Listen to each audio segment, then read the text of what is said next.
नेताजी देखो कई हालत हो गई हमारी, चल के देखो तुम, देखो ये कई हाल हो गयो सोयाबीन को। तो हम कई करूँ?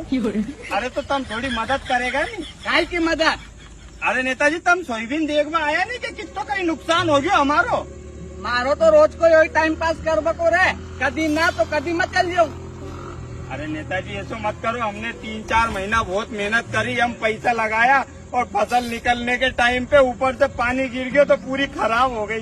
कहा की खराब होगी? वो में 3-3 4-4 फलियां होगी, वो सूख जाएगी, एड़ली जो बेच दीजो। नेताजी ऐसे मत करो, थोड़ा सा सरकार से कहीं मुआवजे दिलवा दो, थोड़ी मदद मिल जाएगी हमें। हमारो हर बार यो भिखारी जैसो काम। नेताजी भिखारी मत बोलो, हमने वोट देके जिताया तुम्हें। तो तमें कहीं चाटू गई? अरे नेताजी नेताजी नेताजी नेताजी